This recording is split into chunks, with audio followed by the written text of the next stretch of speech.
آج کے اس تفصیلی جائزے میں تمام سننے والوں کا بہت بہت خیر مقدم ہے۔ جی بہت شکریہ۔ آج ہم جس موضوع کی گہرائی میں جا رہے ہیں نا، وہ انسانی تاریخ کے سب سے بڑے اور حتمی انجام سے جڑا ہے۔ ہم اسلامی عقائد کے مطابق قیامت کی نشانیوں پر بات کریں گے۔ بالکل، یہ واقعی ایک بہت ہی گہرا اور غور طلب موضوع ہے، اور اس پر بات کرنے کے لیے ہمارے پاس آج کافی مستند ذرائع ہیں۔ جی ہاں، ہم نے مختلف اسلامی مضامین، احادیث اور قرآنی حوالوں کو سامنے رکھا ہے۔ خاص طور پر شیخ سعید راجے کی جو تفصیلی اسٹڈی گائیڈ ہے، وہ ہماری آج کی گفتگو کی بنیاد ہے۔ صحیح، اور اس جائزے کا مقصد صرف کوئی سنسنی خیز معلومات اکٹھی کرنا نہیں ہے، بلکہ یہ سمجھنا ہے کہ ان نشانیوں پر یقین رکھنا مطلب ایک مسلمان کے طرز عمل کو کیسے متاثر کرتا ہے۔ بالکل، یہ صرف معلومات کا تبادلہ نہیں ہے، بلکہ آخرت کی تیاری کی ایک بہت سنجیدہ یاد دہانی ہے۔ تو چلیں اس بات کو تفصیل سے سمجھتے ہیں۔ جی ضرور، میں سمجھتی ہوں کہ اگر ہم اس پورے تصور کے بنیادی فلسفے پر غور کریں نا، تو یہ بات واضح ہوتی ہے کہ ان نشانیوں کا مقصد انسان کو خوفزدہ کرنا نہیں ہے۔ تو پھر اصل مقصد کیا ہے؟ اصل مقصد انسان کو ایک طرح کی نفسیاتی اور روحانی غفلت سے نکالنا ہے۔ آپ اسے ایک الارم سسٹم سمجھ سکتے ہیں جو وقت ختم ہونے سے پہلے انسان کو جگا دیتا ہے۔ ہاں، یہ ایک بہت اچھی مثال ہے۔ مطلب جب کوئی شخص ان نشانیوں کے بارے میں جانتا ہے اور انہیں اپنے ارد گرد پورا ہوتا دیکھتا ہے، تو یہ اس کے لیے ایک ویک اپ کال ہوتی ہے۔ بالکل ایسا ہی ہے، اس سے ایمان تازہ ہوتا ہے اور انسان اپنی ترجیحات کو درست کر کے نیک اعمال کی طرف راغب ہوتا ہے۔ لیکن اس سب میں جو بات سب سے زیادہ تجسس پیدا کرتی ہے نا، وہ یہ ہے کہ اس دن کا حتمی علم کسی کے پاس نہیں ہے۔ سورہ الاعراف اور سورۃ القمر کے حوالوں سے یہ بالکل واضح ہے کہ قیامت کب آئے گی، اس کا حتمی علم صرف اور صرف اللہ تعالیٰ کے پاس ہے۔ جی ہاں، احادیث میں بس اتنا اشارہ ملتا ہے کہ وہ دن جمعہ کا ہوگا۔ صحیح، اور اسی وقت کے پوشیدہ ہونے کو سمجھنے کے لیے ایک بہت ہی دلچسپ واقعہ تاریخ میں ملتا ہے، جسے حدیث جبرائیل کہا جاتا ہے۔ وہ واقعہ تو واقعی بہت خاص ہے۔ ہاں، مطلب وہ کسی سسپنس ناول کے منظر جیسا لگتا ہے۔ صحابہ کرام نبی کریم صلی اللہ علیہ وسلم کے پاس بیٹھے ہوئے ہیں اور اچانک ایک اجنبی شخص وہاں آ جاتا ہے۔ بالکل، اور اس شخص کے بال انتہائی کالے اور کپڑے بے حد سفید تھے۔ اس پر سفر کی کوئی تھکان یا گرد و غبار تک نہیں تھا۔ اور مزے کی بات یہ ہے کہ مدینے کا کوئی شخص اسے پہچانتا بھی نہیں تھا۔ یہی اس واقعے کی اصلی گہرائی ہے۔ یعنی اگر وہ مسافر تھا تو اس دور کے صحرائی سفر کے حساب سے اس پر مٹی ہونی چاہیے تھی۔ بالکل، اور اگر اس پر مٹی نہیں تھی تو اس کا مطلب ہے وہ وہیں کا مقامی تھا، لیکن اسے کوئی پہچانتا بھی نہیں تھا۔ عجیب بات ہے نا؟ اور پھر اس نے انتہائی بے تکلفی سے بیٹھ کر سوالات شروع کر دیے، اور آخر میں وہ سوال پوچھا جس کا جواب کسی انسان کے پاس نہیں ہے۔ اس نے پوچھا کہ قیامت کب آئے گی؟ جی، اور نبی کریم صلی اللہ علیہ وسلم نے بہت ہی نپا تلا جواب دیا کہ جس سے پوچھا جا رہا ہے وہ پوچھنے والے سے زیادہ نہیں جانتا۔ پھر جب اسے وقت کا جواب نہیں ملا تو اس نے نشانیوں کے بارے میں پوچھا، اور جو نشانیاں بتائی گئیں وہ اپنے اندر ایک گہرا سماجی پہلو رکھتی ہیں۔ ہاں، جیسے آپ صلی اللہ علیہ وسلم نے فرمایا کہ ایک لونڈی اپنے آقا کو جنم دے گی، اور ننگے پاؤں والے غریب چرواہے اونچی عمارتیں بنانے میں مقابلہ کریں گے۔ اور بعد میں پتہ چلا کہ وہ اجنبی دراصل جبرائیل علیہ السلام تھے جو لوگوں کو دین سکھانے آئے تھے۔ غریب چرواہوں کا اونچی عمارتیں بنانا، مطلب یہ اس بات کی طرف اشارہ لگتا ہے کہ دولت ایسے لوگوں کے ہاتھ آ جائے گی جن کے پاس اسے سنبھالنے کی نہ ثقافتی پختگی ہوگی اور نہ ہی اخلاقی تربیت۔ یہاں ایک بہت اہم سوال پیدا ہوتا ہے، ہمیں یہ نشانیاں کیوں بتائی گئیں؟ شاید اس لیے تاکہ ہم تیاری کر سکیں۔ بالکل، تاکہ جب یہ نشانیاں پوری ہوتی نظر آئیں تو انسان جان لے کہ وقت قریب آ رہا ہے اور اپنی تیاری مکمل رکھے۔ صحیح، تو اگر ہم ان نشانیوں کی بات کریں تو علماء نے انہیں مختلف اقسام میں تقسیم کیا ہے نا؟ جی، چھوٹی نشانیاں 3 حصوں میں بانٹی گئی ہیں۔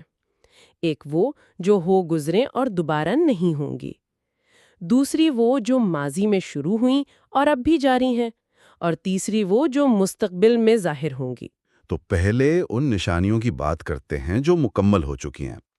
تاریخی حقائق کے مطابق نبی کریم صلی اللہ علیہ وسلم کی اپنی آمد اور وفات کو ہی پہلی نشانی قرار دیا گیا ہے۔ اور اس کے علاوہ چاند کا 2 ٹکڑے ہونا بھی ایک مکمل ہونے والی نشانی ہے۔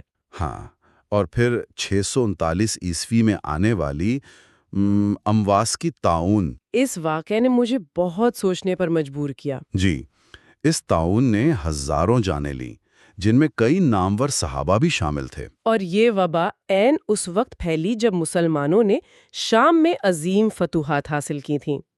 مطلب دنیاوی کامیابیاں کتنی ہی بڑی کیوں نہ ہوں، حالات کو پلٹنے میں دیر نہیں لگتی۔ بالکل صحیح کہا آپ نے۔ اور اس کے علاوہ بیت المقدس کی فتح اور جھوٹے نبیوں کا ظہور جیسے مسیلمہ کذاب، یہ سب بھی ماضی کی نشانیاں ہیں۔ ایک اور بہت حیران کن واقعہ حجاز کی عظیم آگ کا ہے، جو 1256 میں بھڑکی تھی۔ تاریخی کتابیں بتاتی ہیں کہ یہ آگ مدینہ کے قریب لگی تھی، لیکن اتنی روشن تھی کہ شام کے شہر بصرہ سے بھی اسے دیکھا جا سکتا تھا۔ ہاں، سینکڑوں میل دور رات کے وقت اس روشنی میں اونٹوں کی گردنیں تک دیکھی جا سکتی تھیں۔ اور پھر قسطنطنیہ یعنی آج کے استنبول کی فتح بھی انہی پیشن گوئیوں میں شامل ہے۔ ان تاریخی واقعات کی درستگی یہ ثابت کرتی ہے کہ یہ علم کسی انسانی تجزیے کا نتیجہ نہیں تھا، بلکہ یہ الہامی تھا۔ بالکل، لیکن یہاں بات واقعی بہت دلچسپ ہو جاتی ہے جب ہم ان نشانیوں کو دیکھتے ہیں جو آج کے موجودہ دور میں پوری ہو رہی ہیں۔ جی، شیخ سعید راجے کی گائیڈ اس بات پر بہت زور دیتی ہے، خاص طور پر سود یعنی انٹرسٹ کا عام ہونا۔ ہاں، حدیث میں ہے کہ سود اس قدر عام ہو جائے گا کہ ہر کوئی اس میں بالواسطہ یا بلا واسطہ ملوث ہوگا۔ اور قرآنی آیات میں تو سود کو اللہ اور اس کے رسول کے خلاف جنگ قرار دیا گیا ہے۔ آج کا پورا معاشی نظام اسی بنیاد پر کھڑا ہے۔ کوئی اگر خود سود نہ بھی لے تو بھی اس کی گرد اس تک پہنچی جاتی ہے۔ صحیح، اور اسی معاشی بگاڑ کے ساتھ ساتھ ہم رشتوں کے ٹوٹنے کی نشانی بھی بہت واضح دیکھ رہے ہیں۔ بالکل، لوگ اپنے خونی رشتوں سے کٹ گئے ہیں، بہن بھائی آپس میں بات نہیں کرتے، اولاد والدین کے حقوق ادا نہیں کرتی۔ ٹیکنالوجی نے ہمیں دنیا سے تو جوڑ دیا ہے، لیکن اپنوں سے دور کر دیا ہے۔ اور اس میں یہ بات یاد رکھنے والی ہے کہ قیامت کے دن ہم سے ہمارے فرائض کے بارے میں پوچھا جائے گا، اس بارے میں نہیں کہ دوسروں نے ہمارے ساتھ کیا سلوک کیا۔ ہمیں اپنا احتساب خود کرنا ہے۔ یہ بہت اہم نکتہ ہے۔ اور ایک اور چیز جو آج کل بہت عام ہے، وہ ہے برائی پر فخر کرنا۔ جی، لوگ اب اپنے برے اعمال پر شرمندہ ہونے کے بجائے ان پر فخر کرتے ہیں، انہیں سوشل میڈیا پر دکھاتے ہیں۔ یہ بے حسی کی انتہا ہے۔ اور اسی بے حسی کا نتیجہ اس مایوسی کی صورت میں نکلتا ہے جس کا ذکر ایک اور نشانی میں ہے، کہ آزمائشیں اتنی بڑھ جائیں گی کہ انسان کسی قبر کے پاس سے گزرتے ہوئے تمنا کرے گا کہ کاش وہ اس قبر میں ہوتا۔ یہ کوئی عام موت کی خواہش نہیں ہے، بلکہ یہ اس شدید نفسیاتی گھٹن کی نشاندہی ہے جہاں زندگی موت سے زیادہ تکلیف دہ لگنے لگتی ہے۔ بالکل، یہ ساری چھوٹی نشانیاں ایک سست روی سے آنے والے زوال کی طرف اشارہ کرتی ہیں، لیکن پھر ایک وقت آئے گا جب یہ سست روی ختم ہو جائے گی۔ جی، اگر ہم اسے بڑی تصویر یا وسیع تناظر سے جوڑیں تو جب بڑی نشانیاں یعنی میجر سائنز آنا شروع ہوں گی تو وہ اس طرح تیزی سے ظاہر ہوں گی جیسے کسی ٹوٹے ہوئے ہار کے موتی گرتے ہیں۔ مسلسل اور ایک کے بعد ایک، یہ کل 10 بڑی نشانیاں ہیں۔ اور ان میں سب سے پہلا واقعہ امام مہدی کا ظہور ہوگا، جو نبی صلی اللہ علیہ وسلم کی نسل سے ہوں گے۔ وہ ایک ایسے وقت میں آئیں گے جب دنیا میں ظلم بہت بڑھ چکا ہوگا۔ وہ آ کر عدل و انصاف قائم کریں گے، لیکن پھر جلد ہی دنیا کو سب سے بڑے فتنے کا سامنا کرنا پڑے گا۔ جی، دجال کا ظہور یہ کوئی عام فتنہ نہیں ہوگا۔ دجال کانا ہوگا اور وہ خدائی کا دعویٰ کرے گا۔ وہ 40 دن تک زمین پر فتنہ و فساد پھیلائے گا۔ اور وہ اپنے ساتھ ایسے کرشمے لائے گا جو انسانی عقل کو حیران کر دیں گے۔ بارشیں برسائے گا، بنجر زمین کو سرسبز کرے گا، مطلب وہ انسانوں کے مادی لالچ پر وار کرے گا۔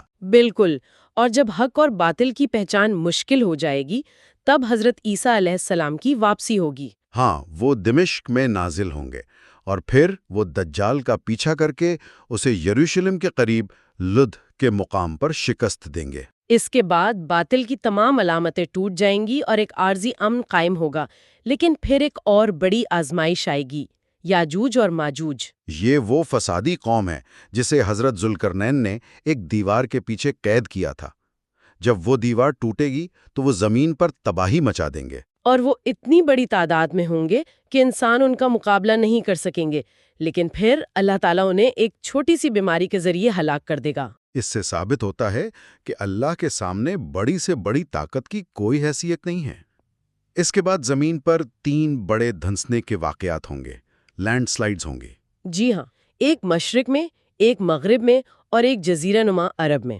اور پھر ایک ایسا دھواں نمودار ہوگا جسے الدخان کہا گیا ہے، جو 40 دن تک زمین پر چھایا رہے گا۔ اس دھوئیں کا اثر لوگوں کے باطن کے حساب سے ہوگا۔ مومنوں کو یہ محض ایک زکام جیسا محسوس ہوگا، جبکہ منکروں کے لیے یہ شدید تکلیف دہ ہوگا۔ اس کے بعد زمین سے ایک جانور یعنی دابت الارض نکلے گا۔ اور وہ جانور لوگوں سے کلام کرے گا۔ اس کے پاس حضرت موسیٰ کی لاٹھی اور حضرت سلیمان کی انگوٹھی ہوگی، جس سے وہ مومنوں اور کافروں کے درمیان فرق واضح کرے گا۔ ہمیں اس کی ظاہری شکل پر بحث کرنے کے بجائے اس کے مقصد پر توجہ دینی چاہیے کہ وہ سچ اور جھوٹ کو الگ کر دے گا۔ اور پھر وہ نشانی آئے گی جس دن توبہ کا دروازہ بند ہو جائے گا۔ سورج کا مغرب سے نکلنا۔ جی، جس دن سورج مغرب سے نکلے گا، اس کے بعد کسی کا نیا ایمان یا توبہ قبول نہیں ہوگی۔ اور پھر یمن سے ایک عظیم آگ نکلے گی جو لوگوں کو ہانک کر ان کے آخری اجتماع کی طرف لے جائے گی۔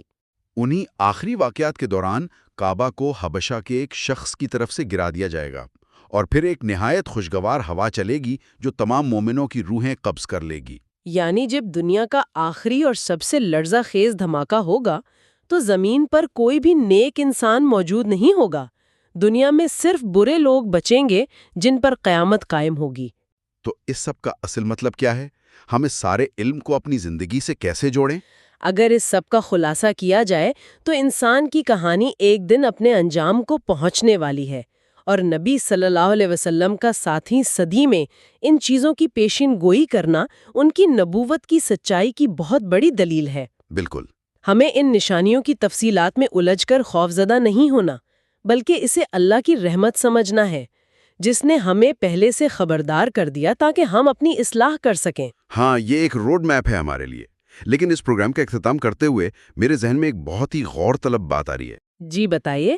ہم سب بڑی بے صبری یا خوف سے دنیا کے انجام اور آسمانوں پر ظاہر ہونے والی ان بڑی نشانیوں کا انتظار کرتے ہیں، لیکن کیا ہم نے کبھی یہ سوچا ہے کہ ہر انسان کی اپنی ذاتی قیامت تو اسی لمحے شروع ہو جاتی ہے جب موت اس کی آنکھیں بند کر دیتی ہے؟ بالکل درست بات ہے۔ کیا ہم دنیا کے اختتام کی نشانیوں پر نظر رکھتے رکھتے اپنے اس ذاتی انجام کو تو نہیں بھول گئے جو کسی بھی پل بغیر کسی پیشگی نشانی کے ہمارے دروازے پر آ سکتا ہے؟ یہ ایک ایسا سوال ہے جو ہم سب کو خود سے پوچھنا چاہیے۔ خیر، سننے کا بہت شکریہ۔ اگلے جائزے تک کے لیے اپنا خیال رکھیے گا۔